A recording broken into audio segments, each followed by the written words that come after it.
Capítulo 16. Não se pode servir a Deus e a Mamon. Instruções dos Espíritos. A verdadeira propriedade. Pascoal, Genebra, 1860. Verdadeiramente o homem só possui como seu aquilo que pode levar deste mundo. Do que encontra ao chegar e do que deixa ao partir, desfruta durante sua permanência na terra. Mas forçado, que é abandonar tudo, tem apenas usufruto e não a posse real. O que é, afinal, que ele possui? Nada do que se destina ao uso do corpo e de tudo que se refere ao uso da alma. A inteligência, os conhecimentos, as qualidades morais. Isso é que traz e o que leva, e que ninguém tem o poder que servirá a ele no outro mundo muito mais do que neste. Dependerá dele ser mais rico em sua partida do que quando chegou, visto que, do que tiver adquirido em bens morais, resultará a sua posição futura. Quando o homem viaja para um país distante, arruma sua bagagem de acordo com o uso daquele país. Não carrega o que lhe será inútil. Fazei, pois, o mesmo em relação à vida futura, e fazei provisões de tudo que poderá vos servir lá. Ao viajante que chega a uma estalagem é dado um bom alojamento, se puder pagar. Aquele que tem pouca coisa é dado um pior, quanto aquele que nada tem é deixado ao relento. Assim acontece ao homem quando chega no mundo dos espíritos. O lugar para onde irá depende de suas posses, mas não com o ouro que pode pagar. Ninguém irá perguntar-lhe quanto tinhas na terra, que posição ocupavas, eras príncipe ou operário. Mas pergunta: o que trazes? Não será computado nem o valor de seus bens, nem o de seus títulos, mas sim a soma de suas virtudes. Portanto, é desse modo que o operário pode ser mais rico do que o príncipe. Em vão alegará o homem que antes de sua partida pagou sua entrada no outro mundo com ouro, pois terá como resposta: os lugares daqui não são comprados, são obtidos pelo bem que se fez. Com a moeda terrestre, pudestes comprar campos, casas, palácios. Aqui tudo é pago com as qualidades da alma. És rico dessas qualidades?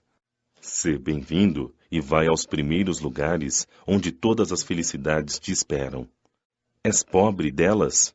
Vai para os últimos lugares, onde serás tratado de acordo com as tuas posses. Espírito Protetor, Bruxelas, 1861. Os bens da terra pertencem a Deus, que os distribui de acordo com sua vontade, e o homem é apenas o seu usufrutuário, um administrador mais ou menos íntegro e inteligente. Tanto assim é que não constituem esses bens propriedade individual do homem, e que Deus frequentemente frustra todas as previsões, e a riqueza escapa daquele que acredita possuí-la por direito.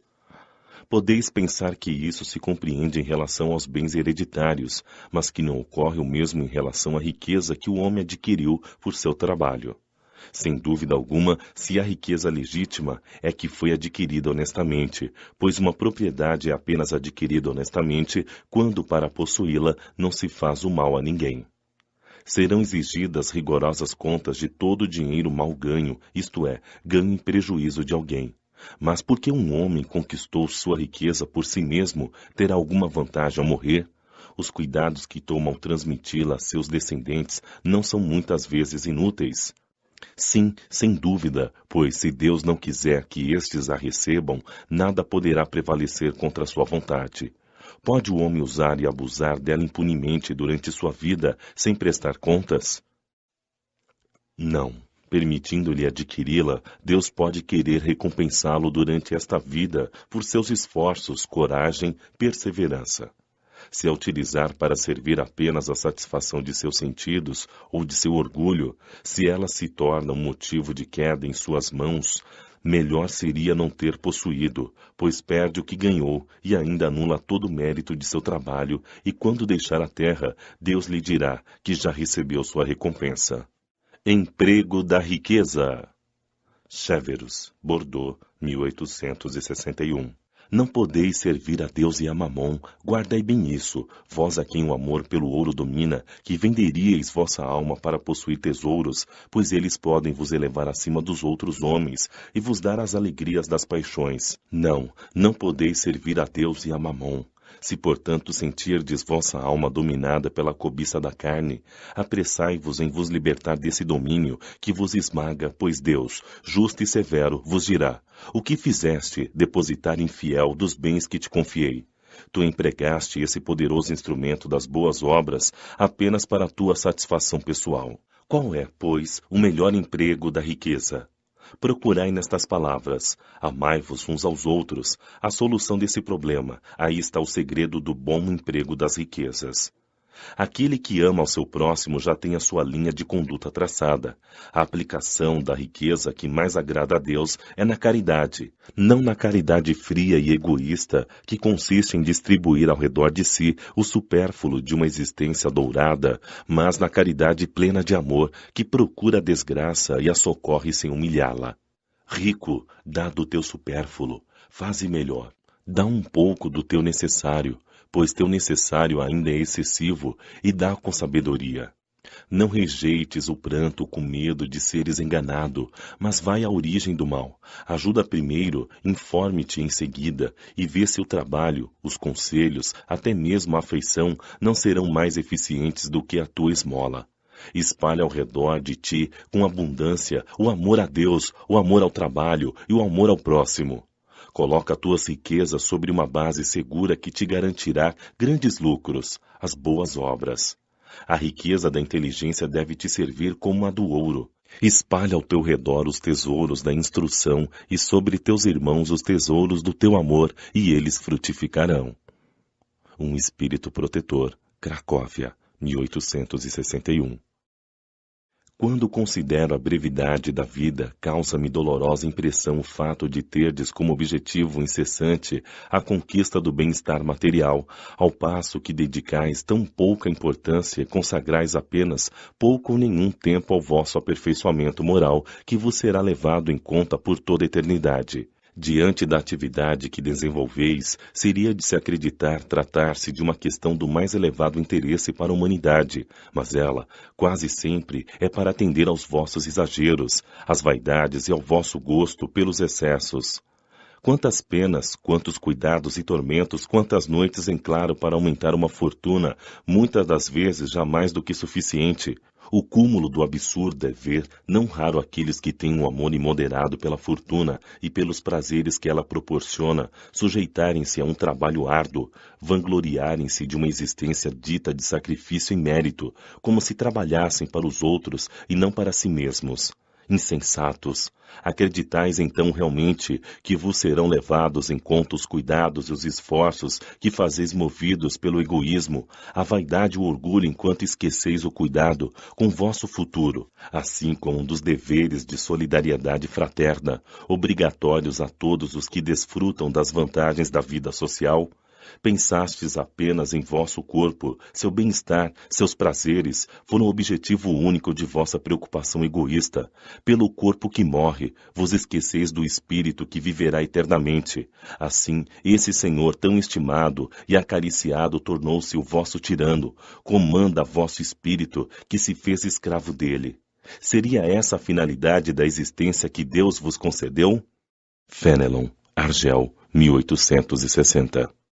O homem, sendo o depositário, o administrador dos bens que Deus lhe depositou nas mãos, terá que prestar contas rigorosas do emprego que deles fizer por seu livre-arbítrio. O mau uso consiste em fazê-lo servir apenas à satisfação pessoal.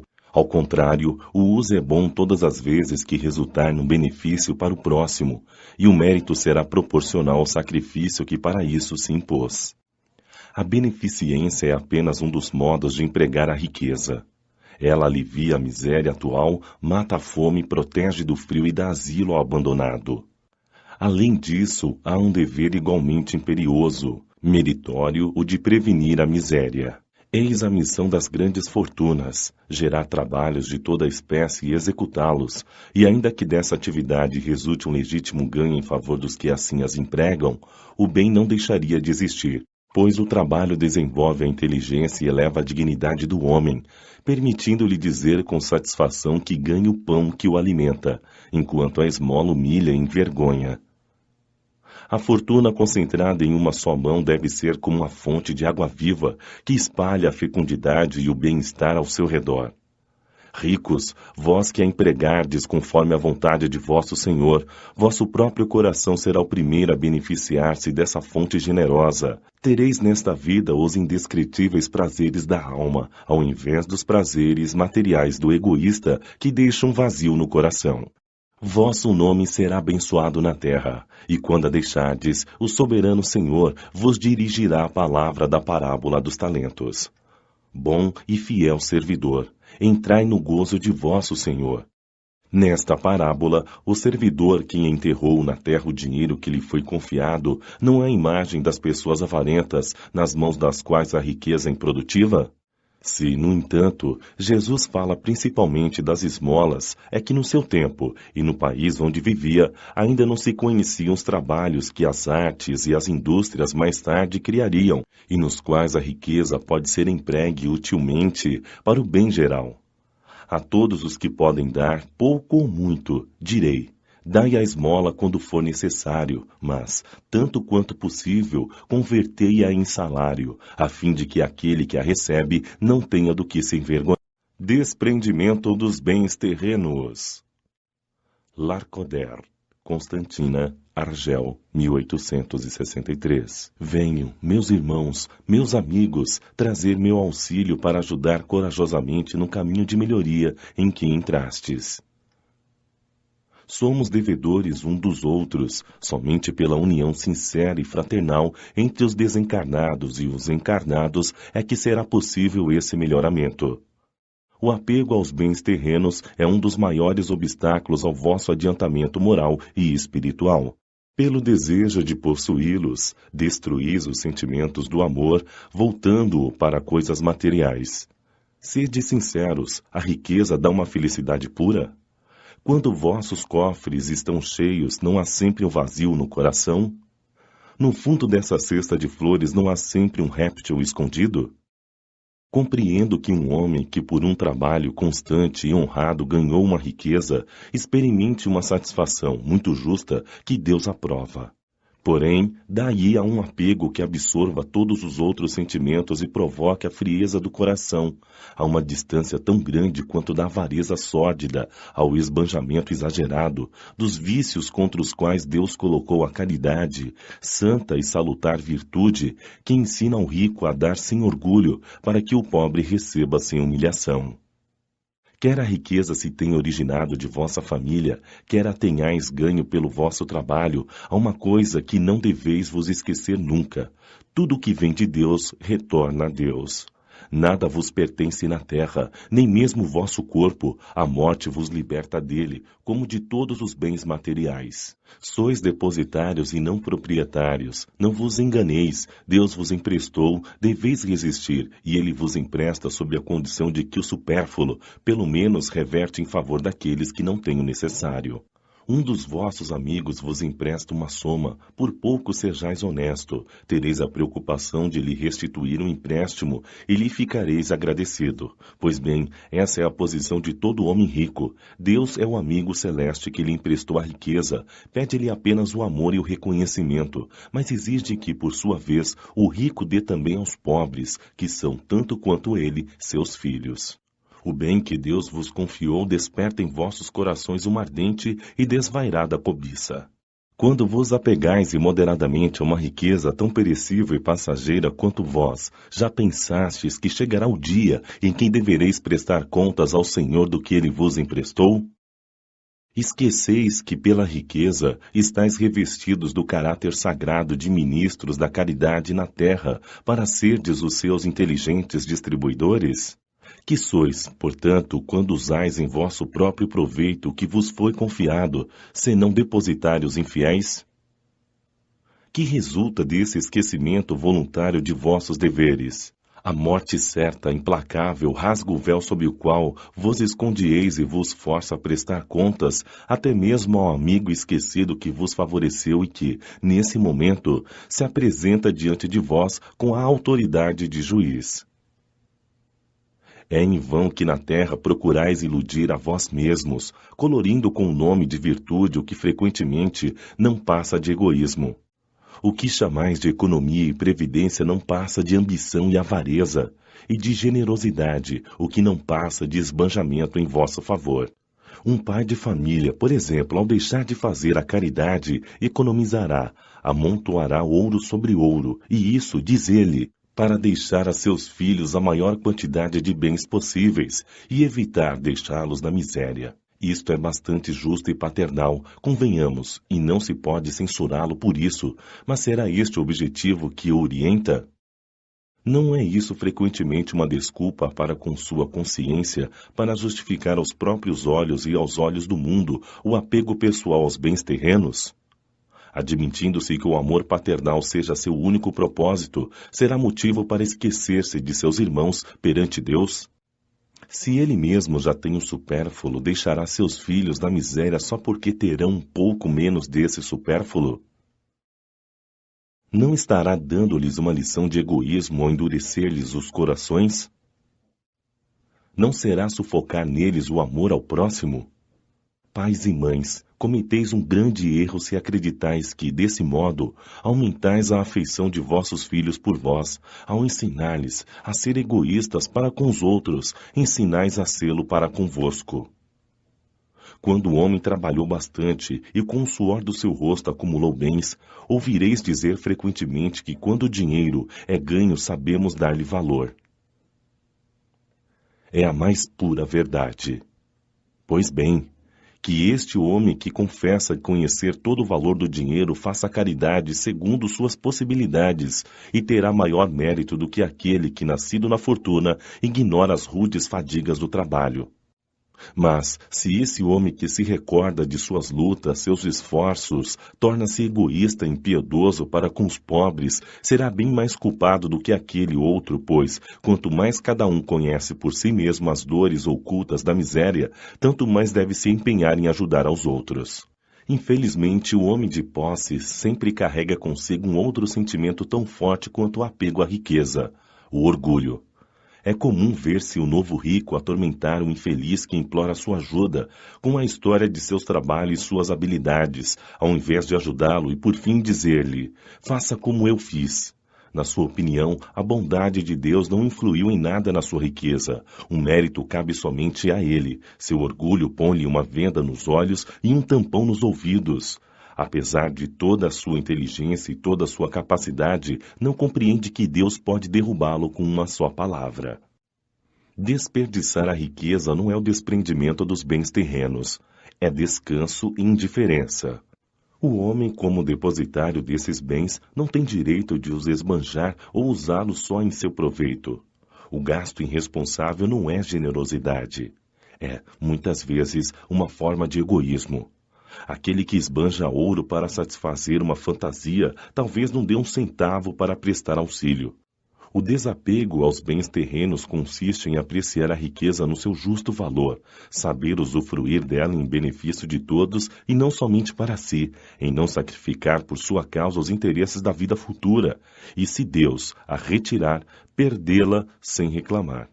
Se por infortúnios imprevistos vos tornardes como Jó, dizei como ele, Senhor, vos me destes, vos me tirastes, que seja feita a vossa vontade. Eis o verdadeiro desprendimento. Sede, antes de tudo, submissos. Tende fé naquele que, assim como vos deu e tirou, pode devolver-vos. Resisti com coragem ao abatimento, ao desespero que paralisa vossas forças. Não vos esqueçais nunca de que, quando Deus vos prova por uma aflição, sempre coloca uma consolação ao lado de uma rude prova.